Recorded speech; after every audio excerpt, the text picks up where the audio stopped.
Part R. O-R-A-T-O Corridor. Capítulo 1.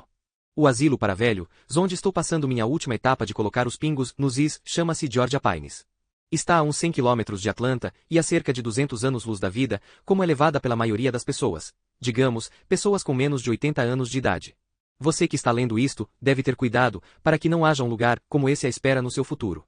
Não é um lugar cruel, pelo menos na sua maior parte. Tem TV a cabo, a comida é boa, embora haja pouco nela que um homem possa mastigar. Porém a sua maneira é uma arapuca do mesmo modo que o bloco e em Cold Mountain. Existe até um sujeito aqui que me lembra um pouco Percy Vetmore, que obteve seu emprego no Corredor Verde porque era parente do governador. Duvido que esse sujeito seja aparentado com qualquer pessoa importante, embora haja como se fosse. O nome dele é Brad Dola. Está sempre penteando o cabelo, como Percy fazia, e tem sempre alguma coisa para ler enfiada no bolso de trás. Com Percy eram revistas como Argosy e Men's Adventure. Com Brad são livretos chamados Piadas Sujas e Piadas Idiotas. Ele está sempre perguntando às pessoas por que o francês atravessou a rua, de quantos polacos se precisa para atarrachar uma lâmpada, ou quantos carregadores de caixão são necessários para um enterro no Harla. Tal como Percy, Brad é um pobre de espírito que acha que nada é engraçado se não for perverso. Uma coisa que Brad disse outro dia me pareceu de fato inteligente, mas não lhe dou muito crédito por isso. Até mesmo um relógio parado está certo 2 vezes por dia, como diz o provérbio. Você tem sorte de não estar com aquela doença de Alzheimer, Pauli, foi o que ele disse. Detesto que ele me chame assim de Pauli, mas ele continua de qualquer jeito. Já desisti de pedir a ele que pare. Há outros ditos que não chegam a ser provérbios, que se aplicam a Brad Dola. Pode-se levar um cavalo até a água, mas não se pode obrigá-lo a beber, é um deles. Pode-se enfeitá-lo, mas não se pode fazê-lo sair, é outro. Em sua teimosia, ele também é como Percy. Quando fez seu comentário sobre Alzheimer, ele estava limpando o piso do solário, onde eu estava revendo as páginas que já tinha escrito. Há uma grande quantidade delas, e acho que haverá muito mais antes que eu termine. Essa Alzheimer, você sabe o que é na verdade? Não, disse eu, mas tenho certeza de que você vai me dizer, Brad. É a AIDS das pessoas velhas, falou ele e depois caiu na gargalhada, quá quá quá quá. Exatamente como faz quando conta aquelas piadas idiotas. Mas eu não ri, porque o que ele falou atingiu um ponto sensível em algum lugar. Não que eu esteja com Alzheimer. Embora haja muitos desses casos à vista aqui no belo Georgia Pines, eu mesmo só sofro dos problemas comuns de memória de gente velha. Esses problemas parecem ter mais a ver com quando em vez de o quê. Olhando para o que escrevi até agora, me ocorre que me lembro de tudo o que aconteceu em 1932. É a sequência dos fatos que às vezes fica confusa na minha cabeça. No entanto, se tiver cuidado, acho que consigo manter até isso na ordem certa. Mais ou menos. John Coffey veio para o bloco e o Corredor Verde em outubro daquele ano, condenado pelo assassinato das gêmeas Deterick, de 9 anos de idade. Esse é o meu marco principal, e se não tirar o olho dele devo ir perfeitamente bem. William Bill Selvagem, Varton veio depois de Coffey, Delacroix veio antes. Assim como o rato, o que Brutus Ovel, brutal para os amigos, chamou de Willy do barco a vapor, e Delacroix acabou chamando de Senhor. Gizzles. Como quer que você o chamasse, o rato veio primeiro, até mesmo antes de Deu. Ainda era verão quando ele apareceu, e nós tínhamos 2 outros presos no Corredor Verde. O cacique, Arlen Bitterbook, e o presidente, Arthur Flanders. Aquele rato. Aquele maldito rato. Delacroix o adorava, mas Percy Vetmore certamente não. Percy o odiara desde o princípio.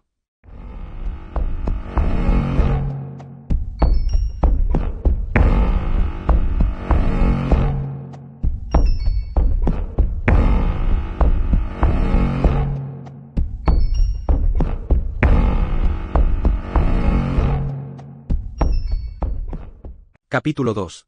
O rato voltou uns 3 dias depois que Percy saiu correndo atrás dele pelo Corredor Verde naquela primeira vez.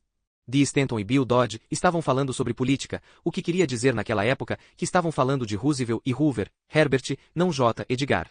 Estavam comendo biscoitos Ritz de uma caixa que Dean tinha comprado do velho Toot mais ou menos 1 hora antes. Percy estava de pé no portal do escritório, treinando sacar rápido o cacetete de que ele gostava tanto, enquanto escutava. Ele o sacava daquela capa ridícula, feita à mão que tinha conseguido em algum lugar, depois o girava nos dedos, ou tentava fazê-lo.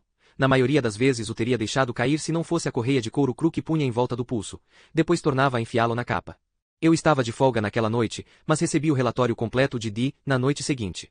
O rato veio pelo Corredor Verde do mesmo jeito que antes, saltitando, depois parando e dando a impressão de que estava conferindo as celas vazias. Depois de fazer um pouco isso, ele continuava saltitando, sem desanimar, como se soubesse o tempo todo que ia ser uma busca longa, e estava disposto a isso. Dessa vez o presidente estava acordado, de pé junto da porta da cela.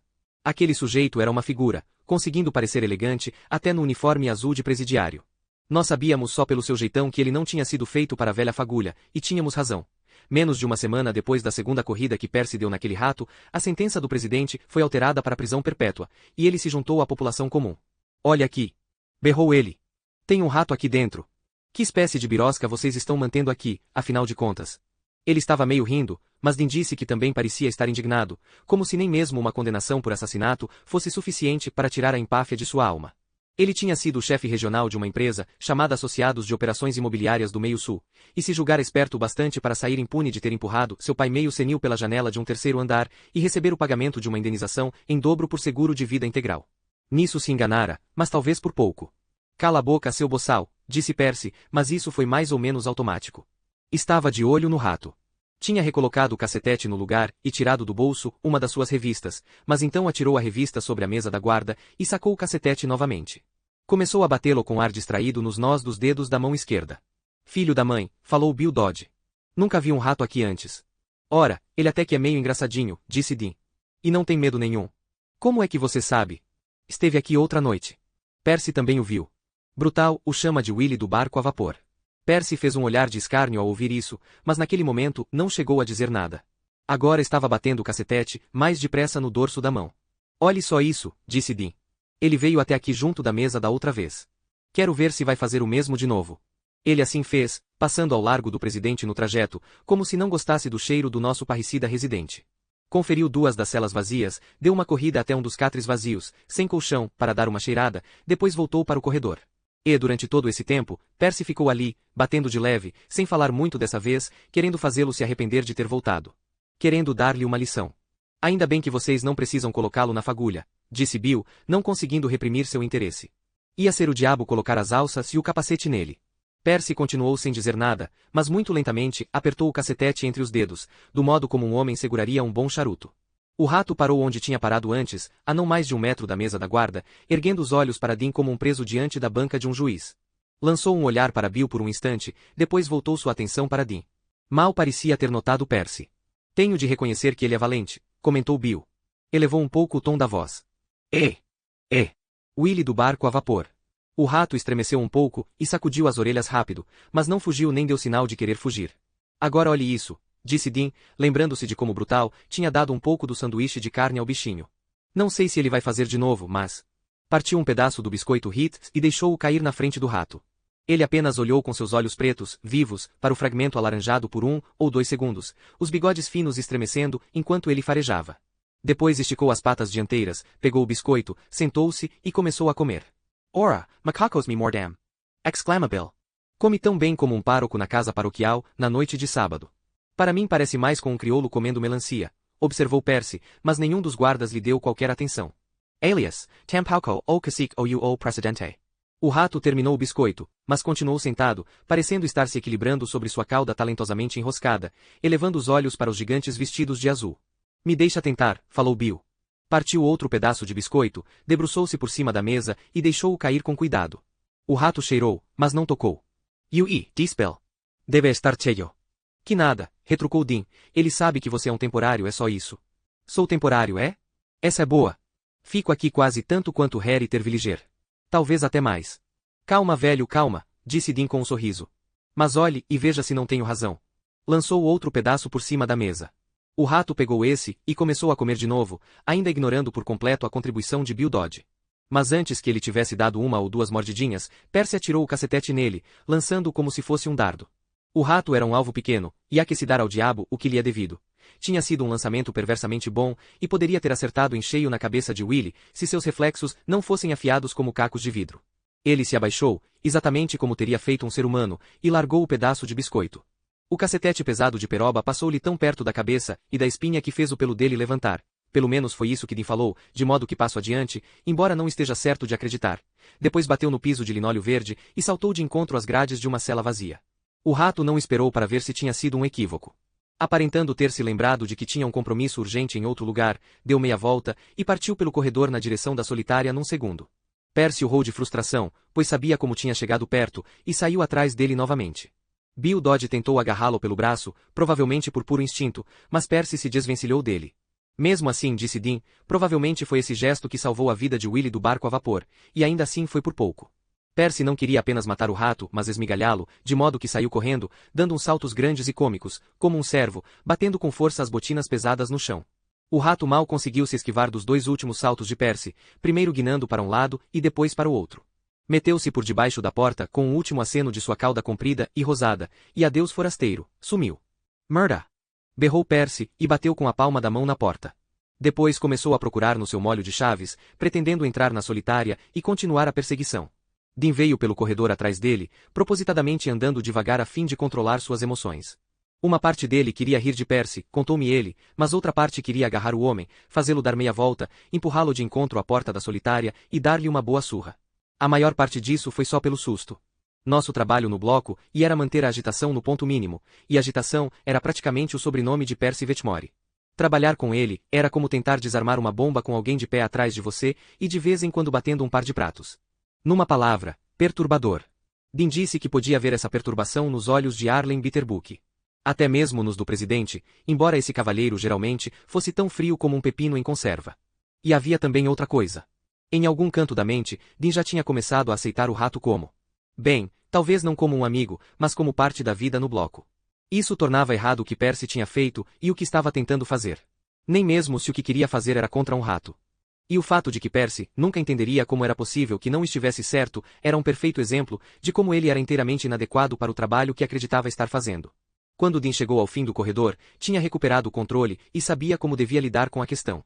A única coisa que era inteiramente insuportável para Percy era fazer papel de bobo, e nós todos sabíamos disso. Puxa vida, tapeado de novo, disse ele, sorrindo um pouco, mexendo com Percy. Percy lançou-lhe um olhar feio e tirou o cabelo da testa.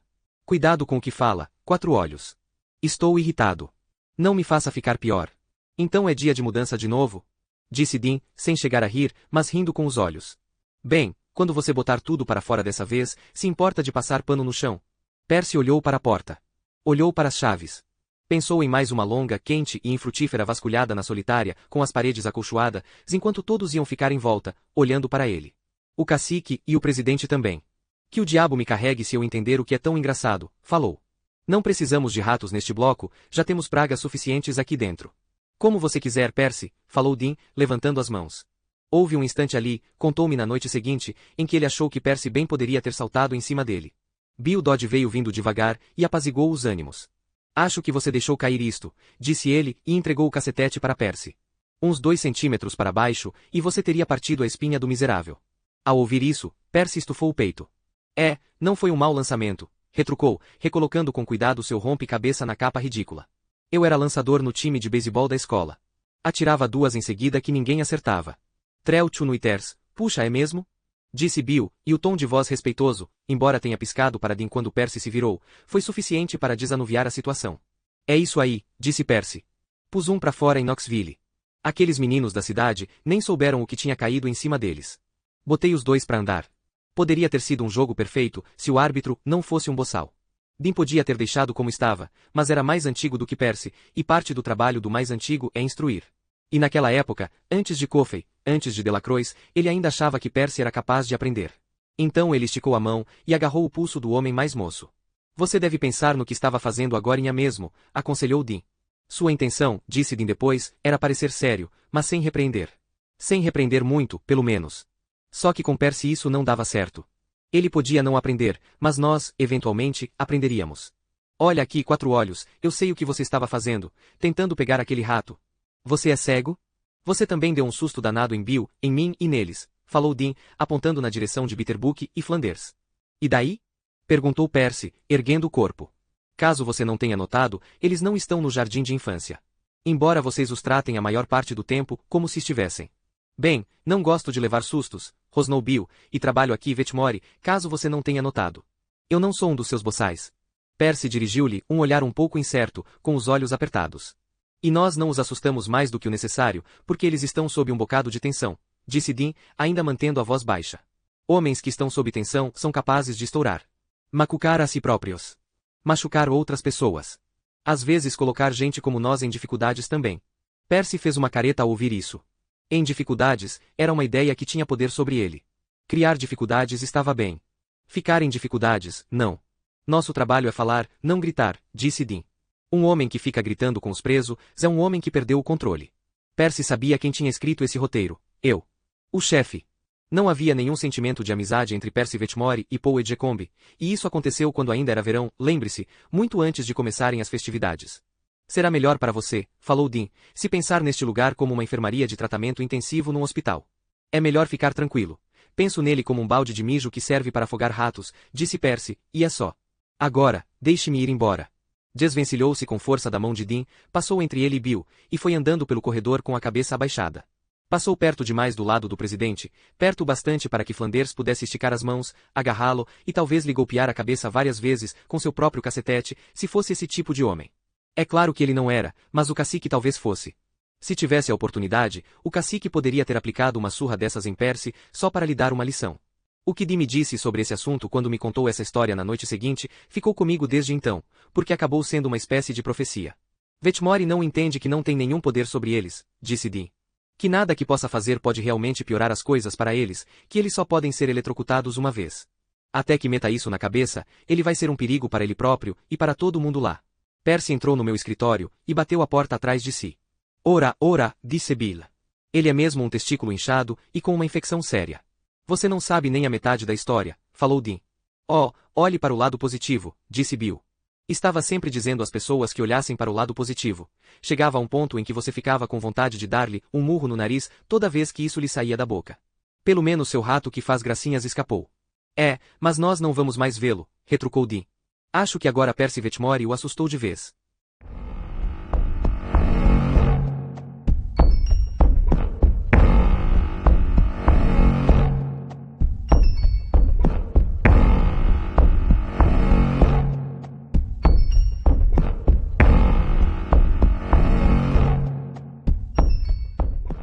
Capítulo 3. Isso era lógico, mas estava errado. O rato voltou logo na noite seguinte, que calhou ser a primeira das 2 noites de folga de Percy Vetmore, antes de ele passar para o turno da noite. Willie do barco, a vapor apareceu por volta das 7. Eu estava lá para ver seu reaparecimento, assim como Dean. Harry Terwilliger também. Harry estava na mesa da guarda. Tecnicamente eu trabalhava no período diurno, mas tinha ficado por ali para passar mais 1 hora com o cacique, cujo fim estava se aproximando. Bitterbook era impassível por fora, de acordo com a tradição de sua tribo, mas eu podia ver o medo crescendo dentro dele, como uma flor envenenada. Então nós conversávamos. Podia-se conversar com eles durante o dia, mas não era tão bom, com os berros e as conversas, para não mencionar as ocasionais brigas, que vinham do pátio de exercícios, o barulho das máquinas da oficina de fabricação de placas de automóvel, o grito ocasional de um guarda, mandando alguém largar aquela picareta, pegar aquela enxada, ou simplesmente mover a bunda até lá, Harvey. Depois das 4 ficava um pouco melhor, e depois das 6, melhor ainda. O momento ideal era de 6 às 8. Depois desse período, podíamos ver os pensamentos sombrios começarem a tomar conta das mentes deles novamente. Podíamos perceber isso nos olhos deles, como sombras da tarde, e era melhor parar. Eles ainda ouviam o que estávamos dizendo, mas para eles não fazia mais sentido. Depois das 8, eles estavam se preparando para as rondas da noite e imaginando como iam sentir o capacete sendo posto com força na cabeça deles, e como ia ser o cheiro dentro do saco preto enfiado sobre seus rostos suarentos. Mas peguei o cacique num momento bom. Contou-me sobre sua primeira mulher e como tinham construído, juntos, uma cabana em Montana. Aqueles tinham sido os dias mais felizes de sua vida, disse ele. A água era tão pura e tão fria que dava a impressão de cortar a boca cada vez que se bebia. Ei, Sir. Edgecombe falou. O senhor acha que se um homem se arrepende com sinceridade do que fez de errado, pode conseguir voltar para o tempo em que foi mais feliz e viver lá para sempre? Será que o céu é assim? Eu já acreditei exatamente na mesma coisa. Respondi, o que era uma mentira da qual não me arrependi nem um pouco. Tinha aprendido sobre coisas eternas no colo lindo de minha mãe, e o que eu acreditava era no que o bom livro diz sobre assassinos, que para eles não há vida eterna. Acho que eles vão direto para o inferno, onde ardem em tormento, até que Deus finalmente faz o sinal de cabeça a Gabriel, para que toque a trompa do juízo final. Quando ele tocar, eles vão fechar os olhos de vez. E provavelmente vão ficar contentes de ir embora. Porém, nunca dei nenhum indício de tais crenças para Bitterbook, ou para qualquer deles. Acho que, no fundo dos seus corações, eles sabiam. Onde está seu irmão? O sangue dele clama por mim debaixo da terra, disse Deus a Caim, e duvido que essas palavras fossem grande surpresa para aquela criança problema. Aposto que ele ouvia o sangue de Abel, gemendo para ele debaixo da terra, a cada passo que dava.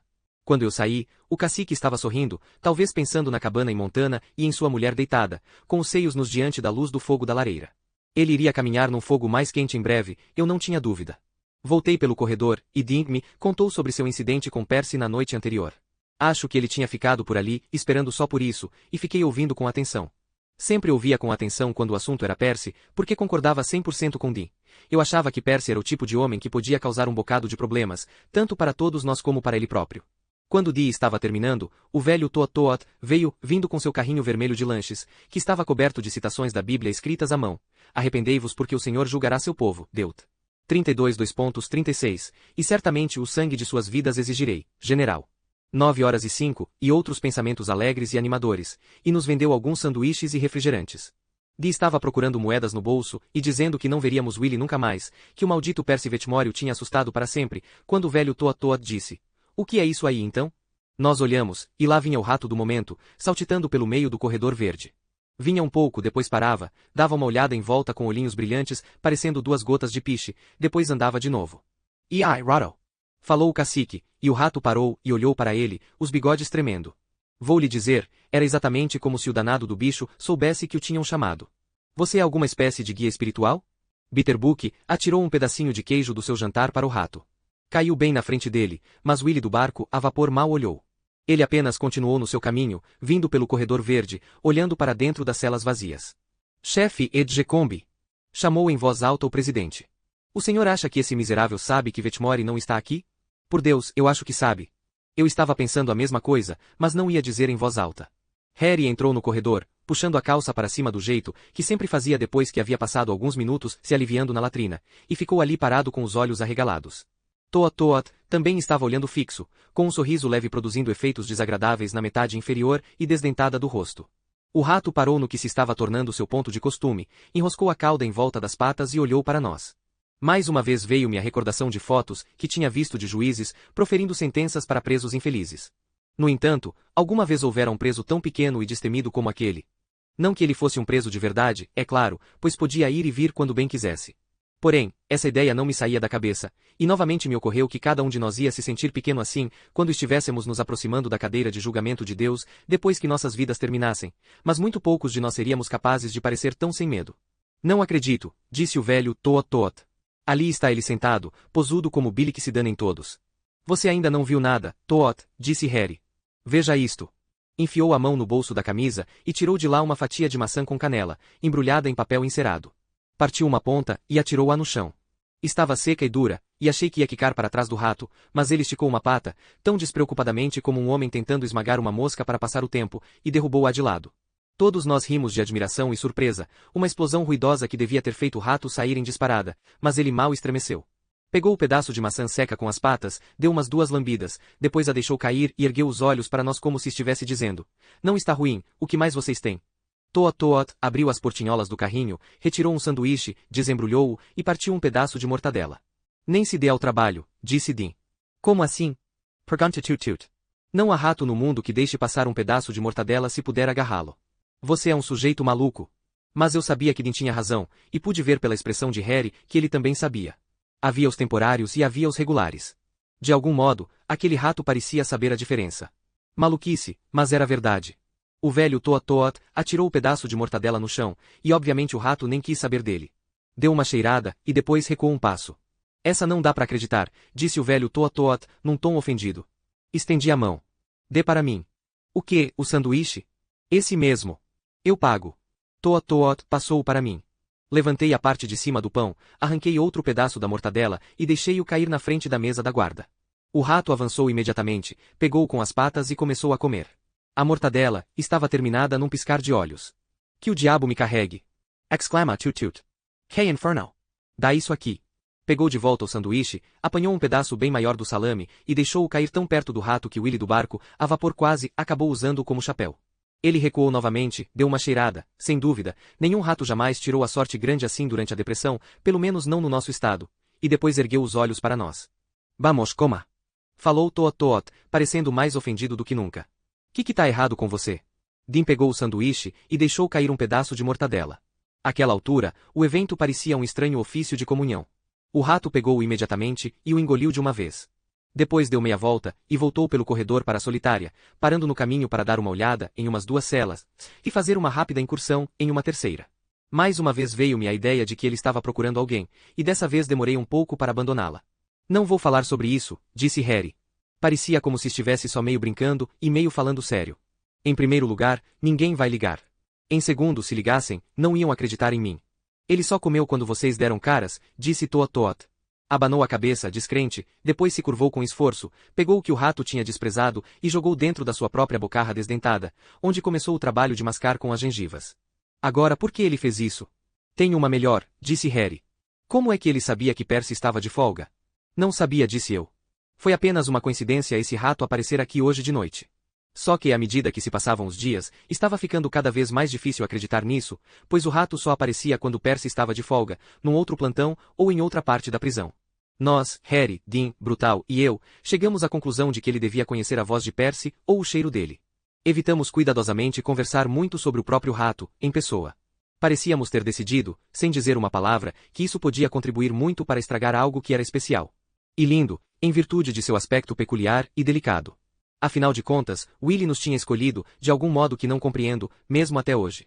Talvez Harry tivesse chegado mais perto, quando disse que não ia adiantar de nada contar para outras pessoas, não apenas porque não iam acreditar, mas porque não iam ligar.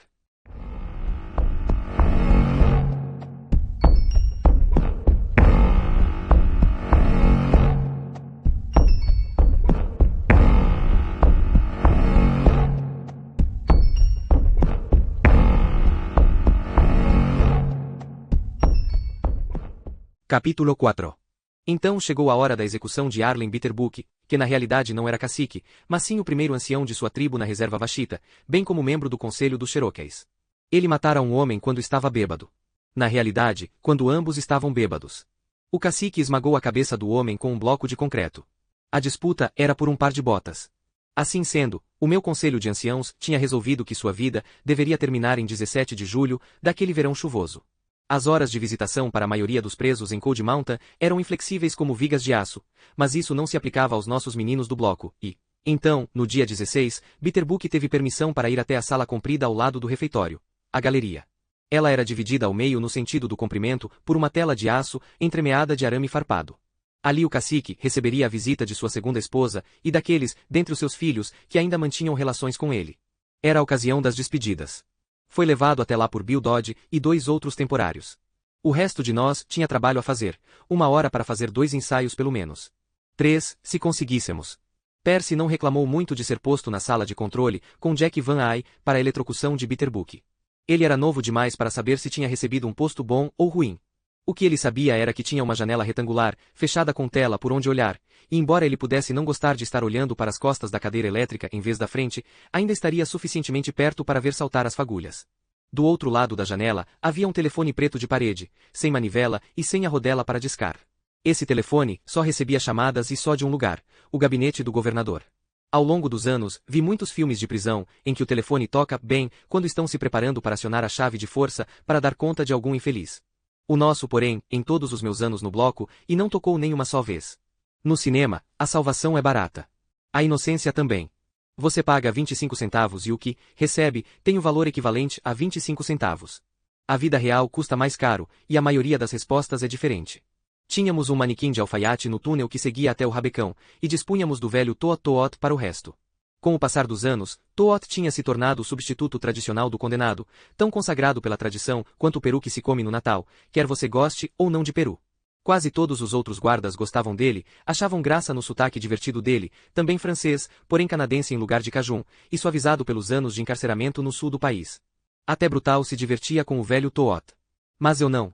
Achava que ele era, à sua moda, uma versão mais velha e mais atenuada de Percy Vetmore, um homem fresco demais para matar e cozinhar a carne que comia, mas que mesmo assim, simplesmente adorava o cheiro de churrasco. Estávamos todos lá para o ensaio, tal como estaríamos todos lá para o espetáculo principal.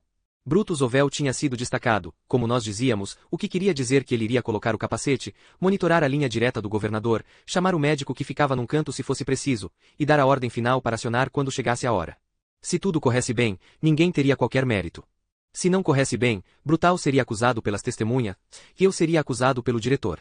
Nenhum de nós se queixava disso, não teria adiantado nada. O mundo gira, é só isso. Você pode se segurar e girar com ele, ou se levantar para reclamar e ser lançado para fora.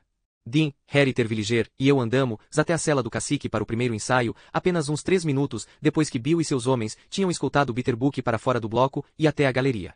A porta da cela estava aberta, e o velho Toot estava sentado no catre do cacique, com os cabelos brancos e finos despenteados.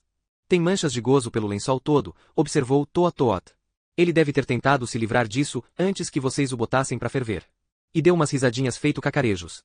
Cala a boca, Toot Steen. Vamos fazer isso com seriedade. Tá bem, falou Toot, imediatamente compondo sua fisionomia para mostrar uma expressão de gravidade portentosa. Mas os olhos se estavam brilhando. O velho Toot nunca parecia tão vivo como quando estava passando por morto. Dei um passo à frente. Arlen Bitterbook, como funcionário deste tribunal e do estado de Blá, tenho um mandado de Blá, dita execução a ter lugar às 12h01, no dia Blá, por favor queira dar um passo à frente. Toot se levanta de Catra. Estou dando um passo à frente, estou dando um passo à frente, estou dando um passo à frente, falou. Vire-se, disse Dean, e quando Toot se virou, Dean examinou o topo cheio de caspa da cabeça dele. O topo da cabeça do cacique seria raspado na noite seguinte, e a verificação de Dean servia para se certificar de que não era preciso nenhum retoque. Pelos recém-crescidos, podiam prejudicar a condução da eletricidade e dificultar as coisas. Tudo o que estávamos fazendo nesse dia era para tornar as coisas mais fáceis. Muito bem, Arlen, vamos embora, disse eu para Toot, e saímos andando. Estou indo pelo corredor, estou indo pelo corredor, estou indo pelo corredor, falou Toot. Eu estava do lado esquerdo dele, e Dean do direito. Harry estava bem atrás dele. No fim do corredor, dobramos à direita, afastando-nos da vida como era vivida no pátio de exercícios, e em direção à morte como era morrida no depósito. Entramos na minha sala, e Toot se prostrou de joelhos sem que tivesse que ser mandado. Ele conhecia bem o roteiro, provavelmente melhor do que qualquer um de nós. Só Deus sabia há quanto tempo mais do que nós ele estava lá. Estou rezando, estou rezando, estou rezando, disse Toot, erguendo suas mãos retorcidas. Elas pareciam com aquela imagem famosa, você sabe de qual estou falando. O Senhor é meu pastor, e assim por diante. Quem vem para Bitterbook? Perguntou Harry. Nós não vamos ter algum feiticeiro Cherokee aqui dentro sacudindo o pinto, vamos? Na realidade. Ainda rezando, ainda acertando as contas com Jesus, disse Toot me interrompendo. Cale a boca, seu velho esquisito, ordenou Dean. Estou rezando. Então reze em silêncio. Por que vocês estão demorando? Brutal berrou do depósito. Ele também tinha sido esvaziado para nosso uso. Estávamos novamente na zona de matança, sim senhor. Era uma coisa que quase dava para sentir o cheiro. Agenteras pontas, ai. Berrou Harry de volta. Deixa de ser tão impaciente. Rezando, disse Toot, abrindo seu sorriso largo e desagradável. Rezando por paciência, apenas um pouco da maldita paciência. Na realidade, Bitterbook diz que é cristão, falei para eles, e está perfeitamente satisfeito com esse sujeito batista que veio para Tillman Clark. Schuster é o nome dele. Aliás, gosto dele. É rápido, e não os faz ficarem inquietos. Depuis tout. Já rezou bastante por um dia. Andando, diz Toot. Andando de novo, sim senhor, andando no corredor verde. Baixo como era, ainda assim teve de se abaixar um pouco para passar pela porta no lado oposto. Nós tivemos de nos abaixar ainda mais. Esse era um momento vulnerável com um preso de verdade, e, quando olhei para a plataforma onde ficava a velha fagulha, e vi Brutal com a arma na mão, balancei a cabeça num sinal de aprovação. Bem como tinha de ser. Toot desceu os degraus e parou. As cadeiras dobráveis de madeira, umas 40 delas, já estavam no lugar. Bitterbook iria atravessar até a plataforma num ângulo que o manteria a uma distância segura dos espectadores sentados, e haveria mais meia dúzia de guardas como medida de segurança. Bill Dodge est aria encargado deles. Nunca tivéramos uma testemunha ameaçada por um preso condenado, apesar de ser, reconhecidamente, um arranjo duro. E era assim que eu pretendia que continuasse. Prontos, rapazes? Perguntou Toot, quando recompusemos nossa formação original, ao pé dos degraus que desciam da minha sala. Confirmei com a cabeça, e caminhamos para a plataforma. Muitas vezes pensei que o que nós mais parecíamos era uma guarda da bandeira, que tinha se esquecido da bandeira. O que eu tenho que fazer? Indagou em voz alta Percy, por trás da tela de arame entre o depósito e a sala de controle. Olhe e aprenda, respondi. E fique com as mãos longe da sua linguiça, murmurou Harry. Mas Toot escutou, e deu uma risada. Nós o escoltamos até a plataforma, e Toot se virou por conta própria. Era o velho veterano em ação. Sentando, disse ele, sentando, me sentando no colo da velha fagulha. Apoiei o joelho direito no chão, diante da perna direita dele. Dean apoiou o joelho esquerdo, diante da perna esquerda. Era nesse ponto que nós ficaríamos mais vulneráveis a um ataque físico, caso o condenado ficasse desvairado, o que de vez em quando acontecia. Nós dois colocamos o joelho flexionado ligeiramente para dentro, para proteger a área pélvica. Baixamos o queixo para proteger a garganta. E, é claro, nos movemos para prender os tornozelos dele o mais depressa possível. O cacique estaria usando chinelos ao dar seu passeio derradeiro, mas poderia ter sido pior, não serviria de muito consolo para um homem com a laringe partida. Ou se contorcendo no chão com as bolas, inchando até ficarem do tamanho de jarros de geleia, enquanto cerca de 40 espectadores, muitos deles cavaleiros da imprensa, ficavam sentados naquelas cadeiras de salão de associação rural, assistindo a coisa toda. Prendemos os tornozillos de Tut-Tut. A alça do lado de Dean era ligeiramente maior, porque levava a corrente elétrica. Quando Bitterbook se sentasse na noite seguinte, estaria com a canela esquerda raspada. Os índios, via de regra, têm poucos pelos no corpo, mas não podíamos correr nenhum risco. Enquanto prendíamos os tornozelos de Toot-Toot, Brutal prendia o pulso direito. Harry avançou silenciosamente e prendeu o esquerdo. Quando terminaram, Harry sinalizou com a cabeça para Brutal, e este falou para Van Ai. Primeira etapa.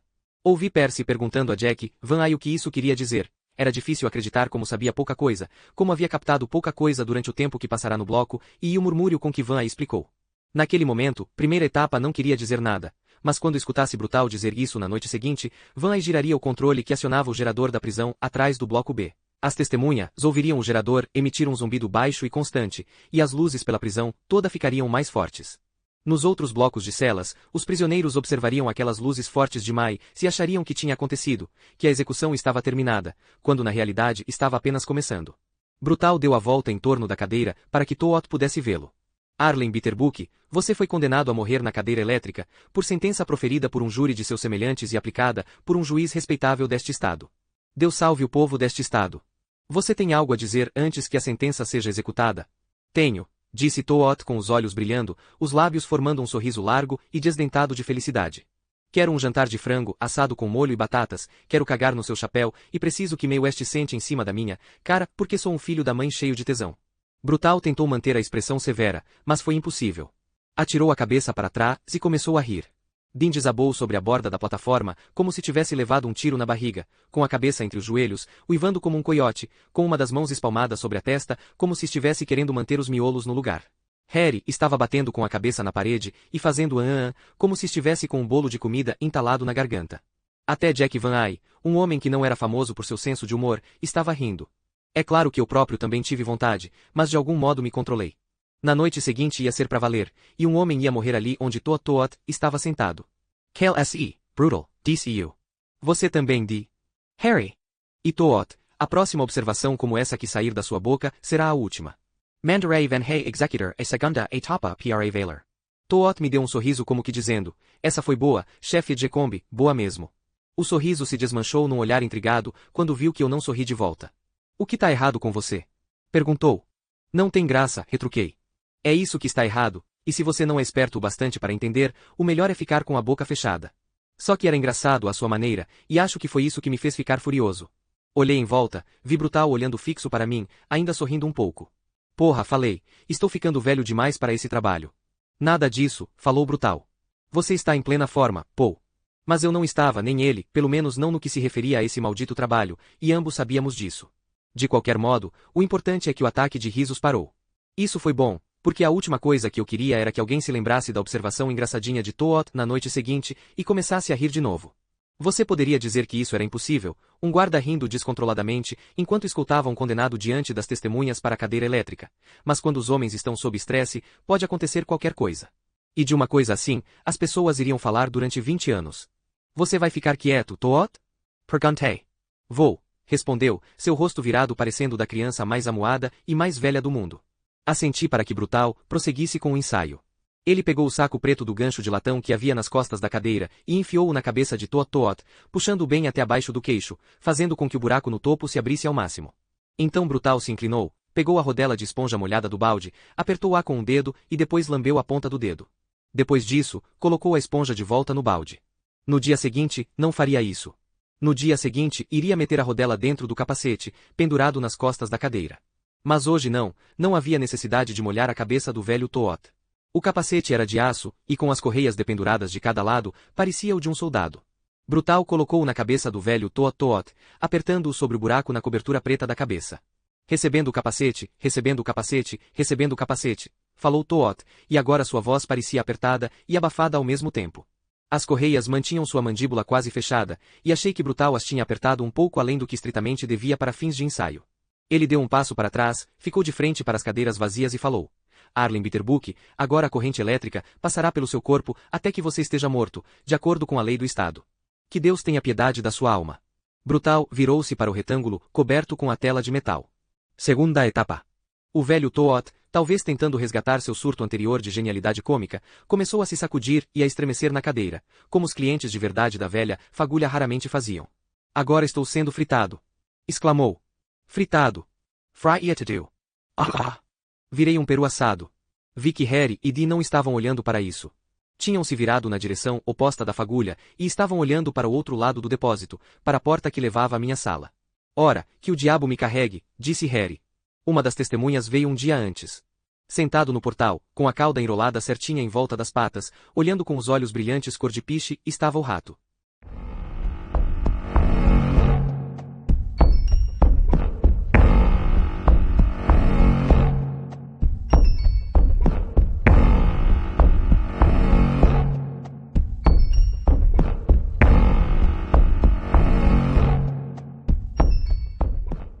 Capítulo 5. A execução correu bem. Se algum dia houve uma que se pudesse chamar de boa, proposição da qual duvido muito, então foi a execução de Arlen Bitterbook, ancião do conselho dos Cherokees Vashitas. Ele não fez as tranças direito, pois as mãos estavam tremendo demais para fazer um bom trabalho, e sua filha mais velha, uma mulher de 30 e tantos anos, teve permissão para fazer as tranças bem direitinho. Ela queria entremear umas penas nas pontas, das asas de um falcão, seu pássaro totem, mas eu não podia permitir isso. Elas podiam pegar fogo. É claro que eu não lhe disse isso, disse apenas que era contra o regulamento. Ela não protestou, apenas inclinou a cabeça e colocou as mãos nas têmporas para indicar sua decepção e desaprovação. Aquela mulher se portou com grande dignidade, e com isso praticamente fez com que seu pai fizesse o mesmo. Quando chegou a hora, o cacique deixou a cela sem qualquer protesto ou resistência. Às vezes, tínhamos de arrancar os dedos deles das grades, na minha época, quebrei um ou dois, e nunca mais esqueci o barulho abafado do osso se partindo. Porém o cacique não foi um desses, graças a Deus. Ele caminhou firme pelo corredor verde, até a minha sala, e lá se prostrou de joelhos, para rezar com o irmão Schuster, que viera da Igreja Batista da Luz Celestial. Schuster leu alguns salmos para o cacique, que começou a chorar quando ele chegou àquele que fala de se deitar ao lado de águas tranquilas. Mas não foi ruim, não houve histeria, nada assim. Ocorreu-me que ele estava pensando sobre água tranquila tão pura e tão fria que dava a impressão de cortar a boca cada vez que se bebia um pouco. Na realidade, gosto de vê-los chorar um pouco. Quando eles não choram é que fico preocupado. Muitos homens não conseguem se pôr de pé sem ajuda depois de estar ajoelhado, mas o cacique se saiu bem nesse departamento. A princípio ele oscilou um pouco, como se estivesse com a cabeça zonza, e Dee estendeu a mão para firmá-lo, mas Bitterbook já tinha recuperado o equilíbrio sozinho, de modo que fomos em frente. Quase todas as cadeiras estavam ocupadas, com as pessoas sentadas nelas murmurando entre si em voz baixa, como fazem quando estão esperando que comece um casamento ou um enterro. Essa foi a única ocasião em que o cacique titubeou. Não sei se foi alguma pessoa em particular que o incomodou ou todas elas juntas, mas pude ouvir um gemido baixo começar a subir-lhe pela garganta, e de repente o braço que eu estava segurando passou a opor uma resistência que não existia antes. Pelo canto do olho, vi Harry Tervilliger se deslocando para interromper o recuo do cacique, caso Bitterbook decidisse de repente que ia dificultar. Aumentei a pressão no cotovelo dele e bati com um dedo na parte de dentro do braço. Calma, cacique, disse pelo canto da boca, sem mover os lábios. A única coisa de que a maioria dessas pessoas vai se lembrar é de como você se foi, então dê a elas alguma coisa boa. Mostre-lhes como se porta um Vashita. Ele me olhou de lado e assentiu ligeiramente com a cabeça. Depois pegou uma das tranças que a filha tinha feito e beijou-a. Olhei para Brutal, de pé em posição de descanso, resplandecente em seu uniforme azul, todos os botões da jaqueta polidos e reluzentes, o cap assentado perfeitamente na cabeça grande. Dirigi-lhe um pequeno aceno de cabeça, que ele retribuiu imediatamente, avançando para ajudar Bitterbook a subir na plataforma caso ele precisasse de ajuda. Acabou que não foi preciso. Passou-se menos de um minuto do momento em que Bitterbook se sentou na cadeira, até o momento em que Brutal falou, segunda etapa. Em voz suave, olhando para trás. As luzes diminuíram novamente, mas só um pouco. Se não estivesse prestando atenção, você nem notaria. Isso queria dizer que Van Eyck tinha acionado a chave junto da qual algum espirituoso tinha posto uma etiqueta dizendo secador de cabelo de Mabel. Ouviu-se um zumbido baixo saindo do capacete e Bitterbook se projetou para frente, de encontro às alças nas pernas e braço e a correia que lhe retinha o tórax. Encostado na parede, o médico assistia impassível, com os lábios apertados tão finos que sua boca parecia uma única sutura branca. Não houve nenhum tremor nem sacudida, como o velho Toot tinha feito no ensaio, apenas aquele projetar-se com força para frente, como um homem pode projetar os quadris para diante ao ter um orgasmo poderoso. A camisa azul do cacique se distendeu, forçando os botões, criando pequenos sorrisos forçados de carne entre eles. E havia um cheiro.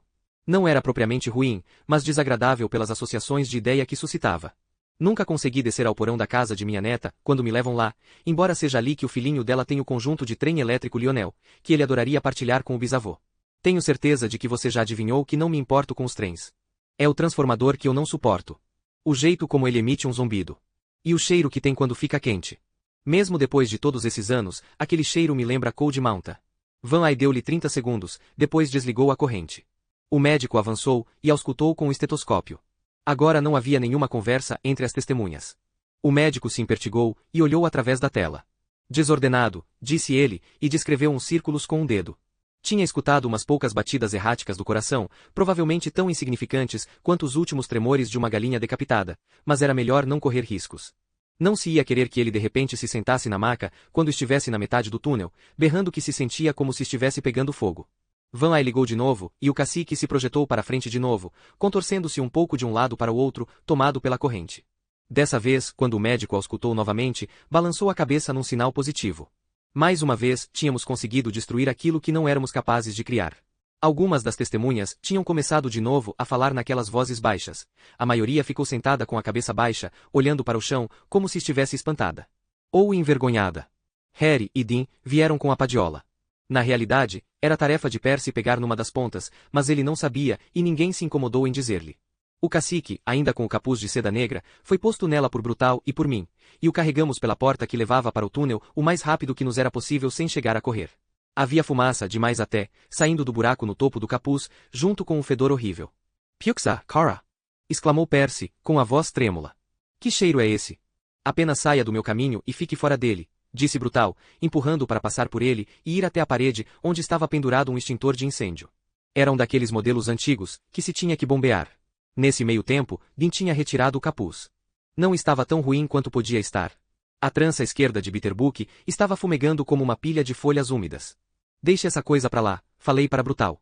Não queria ter que limpar uma carga de gosma química do rosto do homem morto antes de colocá-lo na parte de trás do rabecão.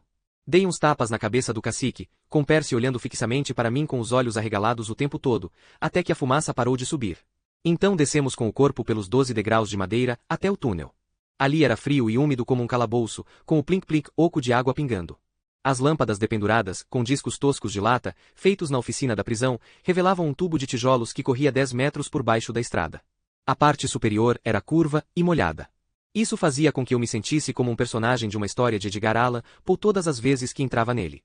Havia uma maca com rodas à espera. Colocamos Bitterbook nela e fizemos uma última verificação para ter certeza de que o fogo no cabelo estava apagado. Aquela trança estava bastante queimada, e fiquei com pena ao ver que o pequeno nó bem feito daquele lado da cabeça agora não passava de um calombo enegrecido. Percy deu um tapa no rosto do homem morto. O ruído seco da palma da mão dele fez todos nós darmos um pulo. Percy olhou para nós com um sorriso atrevido nos lábios, os olhos faiscando. Depois tornou a olhar para Bitterbook. Adiós, cacique, disse ele. Espero que o inferno seja quente o bastante para você. Não faça isso, falou Brutal, com a voz soando funda e declamatória dentro do túnel gotejante. Ele pagou o que devia. Está de novo Kit com a casa. Não ponha as mãos nele. Ora, vá se catar, disse Percy, mas recuou hesitante quando Brutal se moveu na sua direção, a sombra se elevando por trás dele, como a sombra daquele gorila na história sobre a rua Morgue. Mas em vez de agarrar Percy, Brutal pegou a maca e começou a empurrar Arlen Bitterbook lentamente na direção da extremidade oposta do túnel, onde sua última condução estava esperando, estacionada no acostamento de terra da estrada. As rodas duras de borracha da maca gemiam sobre as tábuas e sua sombra caminhava sobre a parede curva de tijolos, deslizando e sumindo. Dean e Harry pegaram o lençol que havia na traseira da maca e puxaram-no até cobrir o rosto do cacique, que já tinha começado a ficar com aquela aparência de ser inexpressiva dos rostos mortos, tanto dos inocentes como dos culpados.